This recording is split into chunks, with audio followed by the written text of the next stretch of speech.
নমস্কার বন্ধুরা, কেমন আছো সকলে? সামনেই তো দোল, তাই আমি অনিন্দিতা আমি আজকে তোমাদের সাথে শেয়ার করব কিভাবে খুব সহজ পদ্ধতিতে মাত্র দুটো উপকরণ দিয়ে বাড়িতেই আবির তৈরি করতে পারবে।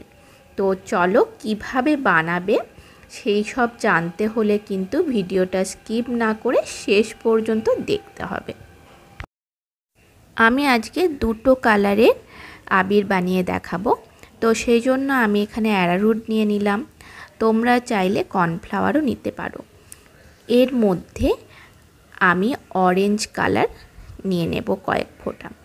প্রথমেই কিন্তু বেশি দেবে না, সামান্য পরিমাণে দেবে। তারপর খুব ভালোভাবে এই অ্যারারুটের সাথে কালারটা মেশাতে থাকবে। এইভাবে আস্তে আস্তে পুরো কালারটাই আনতে হবে। তো সেই জন্য এর মধ্যে আরও কালার লাগবে, কিন্তু একবারে যদি কালারটা দিয়ে দাও তাহলে কিন্তু ডেলা ডেলা হয়ে যাবে। তো সেই জন্য অল্প অল্প করে মেশাতে হবে কালার, আর এইভাবে মাখাতে হবে। আর এই যে ডেলা ডেলা আবিরের যে ভাবটা, সেটা কিন্তু একদম নর্মাল আবিরের মতো হয়ে যাবে, এরকম থাকবে না। তো সেটার জন্য লাস্ট পর্যন্ত দেখতে থাকো যে কি করলে একদম মোলায়েম আবির হবে। আমার চ্যানেলটা যারা সাবস্ক্রাইব করেছো তাদেরকে অসংখ্য ধন্যবাদ জানাই। আর এখনও যারা আমার চ্যানেলটা সাবস্ক্রাইব করোনি তারা নিচে থাকা সাবস্ক্রাইব বাটনটা অন করে দিও, আর পাশে থাকা বেল আইকনটা অল করে দিও। তাহলে আমি যখনই নতুন নতুন ভিডিও আপলোড করব তোমরা সাথে সাথে তার নোটিফিকেশন পেয়ে যাবে। আমার অরেঞ্জ কালারের আবিরটা হয়ে গিয়েছে, আমি এর মধ্যে এটা দিয়ে হালকা রোদে আমি আবিরটা শুকিয়ে নেব। এবার আমি অন্য আরেকটা থালা নিয়ে নেব, কারণ সেম থালা নিলে কালারটা আগের কালারটা এই কালারের মধ্যে লেগে যেতে পারে। সেই জন্য আমি এই থালার মধ্যে আবারও আমি অ্যারারুট নিয়ে নেব। তারপরে আমি সবুজ কালারটা এর মধ্যে দেব। তো এখনের আবিরটা আমার মেয়ে বানাচ্ছে। তো দেখো সেম প্রসেসেই যেভাবে অরেঞ্জটা বানালাম ঠিক সেইভাবেই সবুজ আবিরটাও বানিয়ে নিতে হবে।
বেশ অনেকক্ষণ টাইম নিয়ে কিন্তু অ্যারারুটের সাথে কালারটা ভালোভাবে মিশিয়ে নিতে হবে পারফেক্ট আবির তৈরি করতে গেলে। তো দেখো আমার অরেঞ্জ আর সবুজ দুটোই আবির হয়ে গিয়েছে। তো এটা আমি ভালোভাবে শুকিয়ে নেব রোদে। আমি 3 ঘন্টা এই আবিরগুলো রোদে রেখেছিলাম। এরপর একটা মিক্সির জারের মধ্যে আমি অরেঞ্জ আবিরটা নিয়ে নিচ্ছি। তারপর এটা হালকা গুঁড়ো করে নেব। এই গুঁড়ো করে নিলে এই দেখো যে হালকা ডেলা ভাবটা ছিল সেটা একদম কেটে গিয়ে একদম প্লেন হয়ে গিয়েছে, একদম দোকানের মতোই পারফেক্ট আবির তৈরি হয়ে গিয়েছে। সেম প্রসেসে আমি সবুজ আবিরটাও করে নেব। তো আজকের ভিডিওটা যদি তোমাদের ভালো লেগে থাকে নিচে থাকা কমেন্ট বক্সে অবশ্যই কমেন্ট করে জানিও কেমন লাগলো। আর ভালো লাগলে অবশ্যই লাইক, শেয়ার আর সাবস্ক্রাইব করে দিও। আজকের মতো আমি এখানেই শেষ করছি। পরের দিন হাজির হব নতুন আরেকটা ভিডিও নিয়ে। সকলে খুব ভালো থেকো, সুস্থ থেকো। আর এই রকম হোমমেড আবির দিয়ে তোমরা এবারে দোলটা কাটিও।